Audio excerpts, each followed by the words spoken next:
வணக்கம். தந்தையின் பாட்காஸ்ட் செய்திகளை வாசிப்பது விக்னேஷன். முதலில் தலைப்புச் செய்திகளை பார்க்கலாம். சென்னை தலைமைச் செயலகத்தில் முதலமைச்சர் ஸ்டாலின் தலைமையில் இன்று கூடுகிறது அமைச்சரவை. பல்வேறு திட்டங்களின் செயல்பாடுகள் குறித்து ஆலோசிக்க உள்ளதாக தகவல். தமிழகத்தில் 1 முதல் 12ஆம் வகுப்பு வரையிலான பாடப்புத்தகங்களின் விலை அதிரடியாக உயர்வு. 340 ரூபாய் வரை விலையை உயர்த்தி பாடநூல் கழகம் அறிவிப்பு. திருவண்ணாமலை மாவட்டம் செய்யாறு அருகே கடையில் குளிர்பானம் வாங்கி குடித்த 5 வயது சிறுமி வாயில் நுரை தள்ளி உயிரிழந்த சம்பவம். குளிர்பானத்தில் நச்சுத்தன்மை கலந்துள்ளது தெரியவந்தால் உரிய நடவடிக்கை எடுக்கப்படும் என அமைச்சர் மா. சுப்பிரமணியன் எச்சரிக்கை. மேற்கு வங்கத்தில் பெண் மருத்துவர் பாலியல் வன்கொடுமை செய்து கொல்லப்பட்ட விவகாரம். நாடு முழுவதும் மருத்துவமனை புறநோயாளிகள் பிரிவை இன்று முதல் புறக்கணிப்பதாக மருத்துவர் சங்கங்களின் கூட்டமைப்பு அறிவிப்பு. புதுச்சேரி ஜிப்மர் மருத்துவர் சங்கம் உள்ளிட்ட முக்கிய சங்கங்கள் ஆதரவு. முல்லை பெரியாறு அணை விவகாரத்தில் கேரளா ஒருபோதும் தமிழகத்தை எதிரி மனப்பான்மையோடு பார்க்காது. கேரள மாநில அமைச்சர் ரோஷி அகஸ்டின் திட்டவட்டம். டெஸ்ட் சாம்பியன்ஷிப் தரவரிசையில் இந்திய கிரிக்கெட் அணி முதலிடம். ஆஸ்திரேலியா 2ஆம் இடத்திலும் நியூசிலாந்து 3ஆம் இடத்திலும் இருப்பதாக ஐசிசி அறிவிப்பு.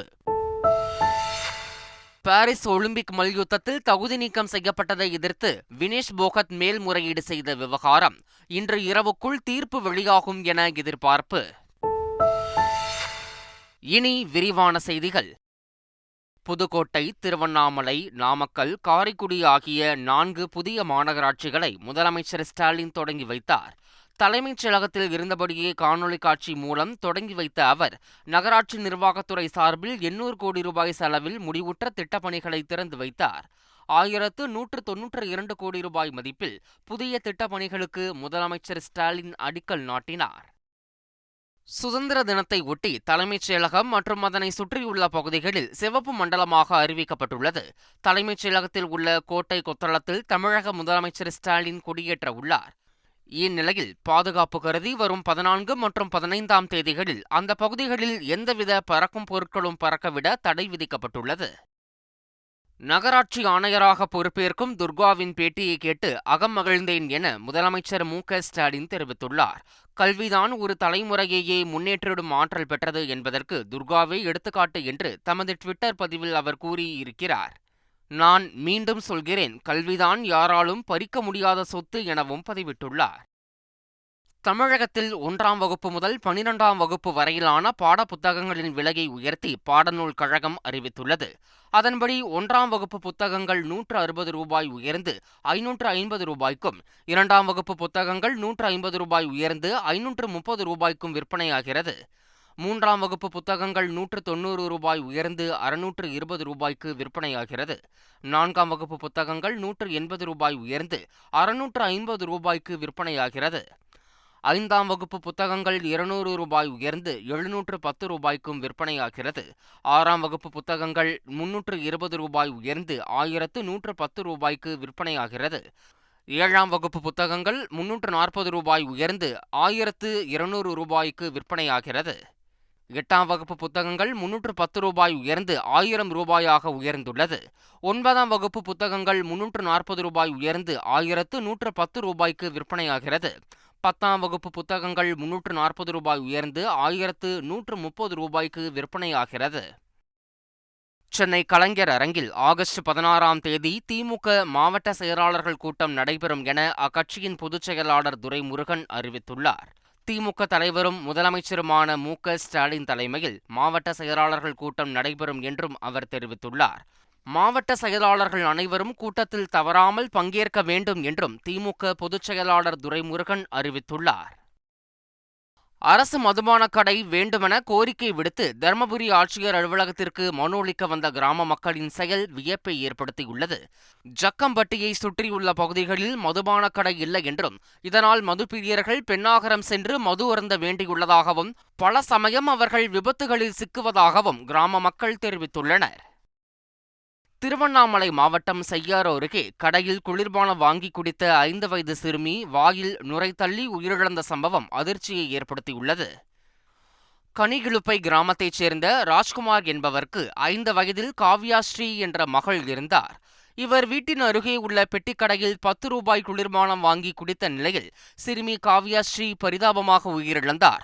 தனது மகள் மரணத்திற்கு மலிவு விலை குளிர்பானமே காரணம் என தந்தை குற்றஞ்சாட்டியுள்ளார். கள்ளக்குறிச்சி மாவட்டம் சங்கராபுரம் அருகே விவசாய கிணற்றில் 7 வயது சிறுமி சடலமாக கிடந்த விவகாரத்தில் அதிர்ச்சிகர தகவல் வெளியாகியுள்ளது.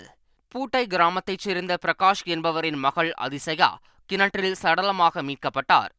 இந்த சம்பவத்தில் சிறுமியின் தாய் சரணடைந்தார். அவரிடம் மேற்கொண்ட விசாரணையில் கடன் கொடுத்தவர்கள் திருப்பி கேட்டு நெருக்கடி அளித்ததாகவும், வீட்டை இழவு வீடாக மாற்றினால் சிறிது காலத்திற்கு கடன் கேட்டு யாரும் நெருக்கடி தர மாட்டார்கள் என எண்ணி குழந்தையை கொன்றதாகவும் பகீர் வாக்குமூலம் அளித்துள்ளார்.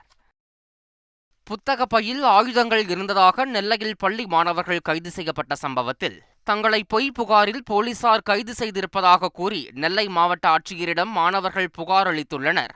பள்ளியின் வரலாறு பிரிவு ஆசிரியருக்கும் தலைமை ஆசிரியருக்கும் இடையேயான பிரச்சனையை தங்கள் மீது திணித்து பொய் புகார் அளிக்கப்பட்டிருப்பதாக அவர்கள் குற்றம் சாட்டியுள்ளனர். கள்ளக்குறிச்சி கள்ளச்சாராய விவகாரம் தொடர்பான ஒரு நபர் ஆணையம் இறந்தவர்களின் குடும்பத்தினரிடம் தனித்தனியே விசாரணையை துவங்கியது.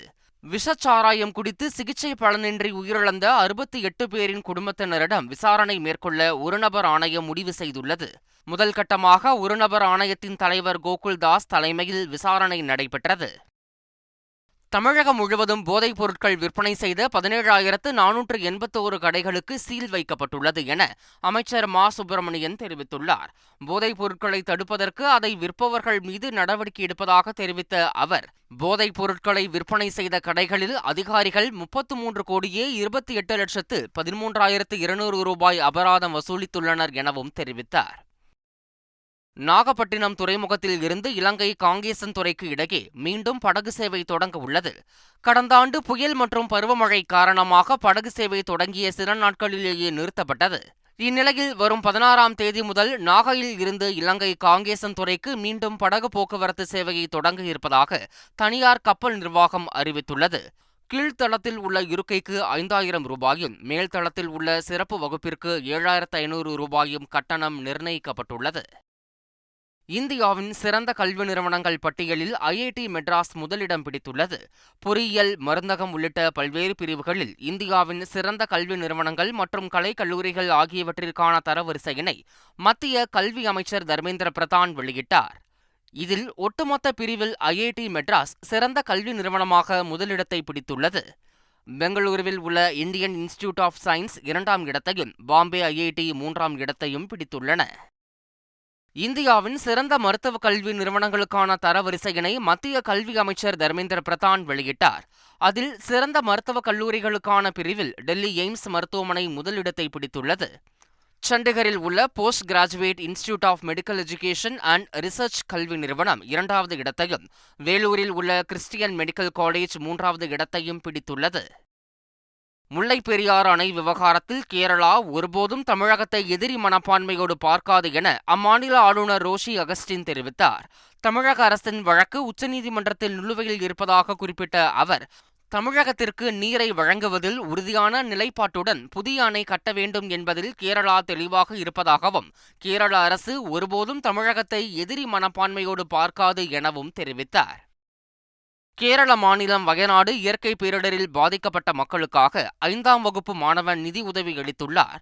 வீடு வீடாக உண்டியல் குலுக்கி சேகரித்த 10,200 ரூபாய் நிதியை ஈரோடு மாவட்ட ஆட்சியரிடம் வழங்கிய 5ஆம் வகுப்பு மாணவன் லித்துரோனின் செயல் நிகழ்ச்சியை ஏற்படுத்தியுள்ளது. மாணவனின் இந்த செயலை ஆட்சியர் நெகிழ்ந்து பாராட்டினார். வயநாட்டில் நிலச்சரிவால் வீடுகளை இழந்தோர், உயிரிழந்தோர், உடைமைகளை இழந்தோரின் கடன்களை கேரள வங்கி தள்ளுபடி செய்வதாக அறிவித்துள்ளது. கேரள வங்கியின் சூரல்மலை கிளையில் கடன் பெற்றவர்களில் வீடு இழந்தோர், உயிரிழந்தோர், உடைமைகளை இழந்தோர் போன்றோரின் கடன்களை முழுமையாக தள்ளுபடி செய்வதாக அறிவித்துள்ளது. கேரளா முழுவதும் பணிபுரியும் இவ்வங்கியின் ஊழியர்கள் தங்களின் 5 நாள் ஊதியத்தை கேரள முதல்வரின் நிவாரண நிதிக்கு நன்கொடையாக வழங்கியுள்ளதும் குறிப்பிடத்தக்கது. சிவா இயக்கத்தில் நடிகர் சூர்யா நடித்துள்ள கங்குவா படத்தின் ட்ரெய்லரை படக்குழு வெளியிட்டுள்ளது. கங்குவா திரைப்படத்தில் திஷா பதானி, பாபி தியோல், யோகி பாபு, ரெடின் கிங்ஸ்லி உள்ளிட்ட பலர் நடித்துள்ளனர். கங்குவா திரைப்படம் வருகிற அக்டோபர் மாதம் 10ஆம் தேதி திரையரங்குகளில் வெளியாக உள்ளது. திரைப்பட நடிகர் ரஞ்சித் மீது காவல் ஆணையர் அலுவலகத்தில் விடுதலை சிறுத்தைகள் கட்சியின் மாநில துணை பொதுச் செயலாளர் வன்னியரசு புகார் அளித்துள்ளார். அதில் நடிகர் ரஞ்சித் இயக்கி நடித்துள்ள கவுண்டம்பாளையம் திரைப்படத்தில் திட்டமிட்டு சமூக அமைதியை சீர்குலைக்கும் வகையில் காட்சிகள் இடம்பெற்றிருப்பதாக குறிப்பிட்டுள்ளார். ஆணவ கொலையை நியாயப்படுத்தும் விதமாக செய்தியாளர் சந்திப்பில் நடிகர் ரஞ்சித் பேசியிருப்பது மிகவும் கண்டிக்கத்தக்கது என்றும் அந்த புகாரில் அவர் குறிப்பிட்டுள்ளார். தேசிய கொடி ஏற்றுவதை தடுப்பவர்களை குண்டர் சட்டத்தில் சிறையில் அடைக்க வேண்டுமென சென்னை உயர்நீதிமன்றம் உத்தரவிட்டுள்ளது. சுதந்திர தினத்தையொட்டி தேசிய கொடி ஏற்ற போலீஸ் பாதுகாப்பு வழங்க வேண்டும் என சென்னை உயர்நீதிமன்றத்தில் மனு தாக்கல் செய்யப்பட்டது. இந்த மனுவின் விசாரணையின் போது தேசிய கொடியேற்ற பாதுகாப்பு வழங்குவது அவமானம் என்றும் கொடியேற்றுவதை யாரும் தடுக்க முடியாது என்றும் கூறியது. கொடியேற்றுவதை தடுப்போர் மீது போலீஸ் நடவடிக்கை எடுக்காவிட்டால் வழக்கு தொடரலாம் எனவும் தெரிவிக்கப்பட்டுள்ளது. நாட்டில் ஸ்திரத்தன்மையை சீர்குலைக்கவும் பொருளாதார அராஜகத்தை ஏற்படுத்தவும் காங்கிரஸ் மற்றும் அதன் கூட்டணி கட்சிகள் சதி செய்வதாக பாஜக குற்றம் சாட்டியுள்ளது. டெல்லி பாஜக தலைமையகத்தில் செய்தியாளர்களிடம் பேசிய பாஜக தேசிய செய்தி தொடர்பாளர் ரவிசங்கர் பிரசாத், ஹிண்டன்பர்க் அறிக்கையால் பங்குச்சந்தை சரியும் என பேசப்பட்டதாகவும், ஆனால் இந்தியாவும் பங்குச்சந்தையும் பாதுகாப்பாக இருக்கிறது எனவும் குறிப்பிட்டார். பதிலளிக்க முடியாத ஹிண்டன்பர்க் ஆதாரமின்றி இத்தகைய தாக்குதலை தொடுத்திருப்பதாகவும் குற்றம் சாட்டினார். அரசு பணிகளில் விளையாட்டு வீரர்களுக்கான இடஒதுக்கீடு குறித்து வதந்தி பரப்பப்படுவதாக தமிழ்நாடு அரசின் உண்மை சரிபார்ப்பு குழு அறிக்கை வெளியிட்டுள்ளது. விளையாட்டு வீரர்களுக்கு தமிழ்நாடு காவல்துறையை தவிர பிற அரசு பணிகளில் இடஒதுக்கீடு இல்லை என்று இந்து மக்கள் கட்சி கூறியிருப்பது பொய்யான தகவல் என்றும், தமிழ்நாடு அரசு பணிகளில் விளையாட்டு வீரர்களுக்கு 3% இடஒதுக்கீடு நடைமுறையில் உள்ளதாகவும் விளக்கமளிக்கப்பட்டுள்ளது. பாரிஸ் ஒலிம்பிக் ஈட்டு எறிதலில் தங்கம் வென்ற பாகிஸ்தான் வீரர் அர்ஷத் நதீமிற்கு எருமை மாடு பரிசாக அளிக்கப்பட்டுள்ளது. அர்ஷத் நதீமின் மாமனார் எருமை மாட்டை பரிசாக அளித்துள்ளார். அர்ஷத் நதீமின் மாமனாரின் கிராமத்தில் எருமை மாடு கௌரவமானதாகவும் மதிப்பு மிக்கதாகவும் கருதப்படுகிறது. அதனால் எருமை மாட்டை அர்ஷத் நதீமிற்கு அவரது மாமனார் பரிசாக வழங்கியுள்ளார். ஜூலை மாதத்திற்கான சிறந்த கிரிக்கெட் வீரர் மற்றும் வீராங்கனை யார் என சர்வதேச கிரிக்கெட் கவுன்சில் அறிவித்துள்ளது. ஜூலை மாதத்திற்கான சிறந்த கிரிக்கெட் வீரராக இங்கிலாந்து வேகப்பந்து வீச்சாளர் கஸ் அட்கின்சன் அறிவிக்கப்பட்டுள்ளார். ஜூலை மாதத்திற்கான சிறந்த கிரிக்கெட் வீராங்கனையாக இலங்கை கேப்டன் சமாரி அட்டப்பட்டு தேர்வாகியுள்ளார். துலீப் டிராபி கிரிக்கெட் தொடரில் சீனியர் வீரர்கள் இடம்பெற மாட்டார்கள் என தகவல் வெளியாகியுள்ளது. அடுத்த மாதம் 5ஆம் தேதி துலீப் டிராபி கிரிக்கெட் தொடர் தொடங்க உள்ளது. இந்நிலையில் 4 அணிகள் பங்கேற்கும் இந்த தொடரில் சீனியர் வீரர்களான ரோஹித் சர்மா, கோலி, அஸ்வின், பும்ரா ஆகிய சீனியர் வீரர்கள் இதில் பங்கேற்க மாட்டார்கள் என தெரிகிறது. செப்டம்பர் மாதத்தில் வங்கதேசத்திற்கு எதிரான டெஸ்ட் தொடர் இருக்கும் நிலையில் KL ராகுல், பன் கில் உள்ளிட்டோர் துலீப் டிராபி அணியில் இடம்பெறுவார்கள் எனவும் தெரிகிறது. பாரிஸ் ஒலிம்பிக் மல்யுத்தத்தில் தகுதி நீக்கம் செய்யப்பட்டதை எதிர்த்து வினேஷ் போகத் மேல்முறையீடு செய்த விவகாரத்தில் இன்று தீர்ப்பு வெளியாக உள்ளது.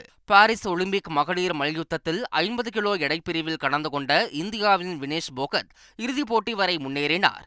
இறுதிப் போட்டிக்கு முன்பாக 100 கிராம் எடை அதிகமாக இருந்ததால் அவர் தகுதி நீக்கம் செய்யப்பட்டு பதக்க வாய்ப்பை இழந்தார். இதனை எதிர்த்தும் தனக்கு வெள்ளிப்பதக்கம் வழங்க கோரியும் சர்வதேச விளையாட்டு தீர்ப்பாயத்தில் மேல்முறையீடு செய்தார். இந்த மேல்முறையீட்டு மனு மீதான தீர்ப்பு இன்று இரவுக்குள் வெளியாக உள்ளது. வெஸ்ட் இண்டீஸ் தென்னாப்பிரிக்கா இடையிலான முதல் டெஸ்ட் போட்டி டிரா ஆன நிலையில் உலக டெஸ்ட் சாம்பியன்ஷிப் புள்ளி பட்டியலை சர்வதேச கிரிக்கெட் கவுன்சில் வெளியிட்டுள்ளது. இதன்படி 68.52 புள்ளிகளுடன் இந்தியா முதல் இடத்திலும், 62.50 புள்ளிகளுடன் ஆஸ்திரேலியா 2ஆம் இடத்திலும், 50 புள்ளிகளுடன் நியூசிலாந்து 3ஆம் இடத்திலும் உள்ளன. இலங்கை, பாகிஸ்தான், இங்கிலாந்து உள்ளிட்ட அணிகள் அடுத்தடுத்த இடங்களில் உள்ளன. மீண்டும் தலைப்புச் செய்திகள். சென்னை தலைமைச் செயலகத்தில் முதலமைச்சர் ஸ்டாலின் தலைமையில் இன்று கூடுகிறது அமைச்சரவை. பல்வேறு திட்டங்களின் செயல்பாடுகள் குறித்து ஆலோசிக்க உள்ளதாக தகவல். தமிழகத்தில் 1 முதல் 12ஆம் வகுப்பு வரையிலான பாடப்புத்தகங்களின் விலை அதிரடியாக உயர்வு. 340 ரூபாய் வரை விலையை உயர்த்தி பாடநூல் கழகம் அறிவிப்பு. திருவண்ணாமலை மாவட்டம் செய்யாறு அருகே கடையில் குளிர்பானம் வாங்கி குடித்த 5 வயது சிறுமி வாயில் நுரை தள்ளி உயிரிழந்த சம்பவம். குளிர்பானத்தில் நச்சுத்தன்மை கலந்துள்ளது தெரியவந்தால் உரிய நடவடிக்கை எடுக்கப்படும் என அமைச்சர் மா. சுப்பிரமணியன் எச்சரிக்கை.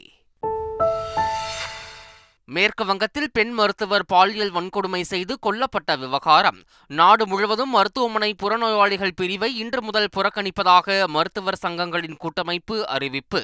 புதுச்சேரி ஜிப்மர் மருத்துவர் சங்கம் உள்ளிட்ட முக்கிய சங்கங்கள் ஆதரவு.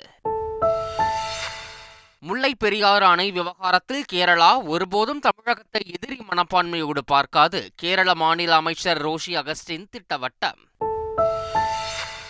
டெஸ்ட் சாம்பியன்ஷிப் தரவரிசையில் இந்திய கிரிக்கெட் அணி முதலிடம். ஆஸ்திரேலியா 2ஆம் இடத்திலும் நியூசிலாந்து 3ஆம் இடத்திலும் இருப்பதாக ஐசிசி அறிவிப்பு. பாரிஸ் ஒலிம்பிக் மல்யுத்தத்தில் தகுதி நீக்கம் செய்யப்பட்டதை எதிர்த்து வினேஷ் போகத் மேல்முறையீடு செய்த விவகாரம். இன்று இரவுக்குள் தீர்ப்பு வெளியாகும் என எதிர்பார்ப்பு. இத்துடன் செய்திகள் நிறைவடைகின்றன. வணக்கம்.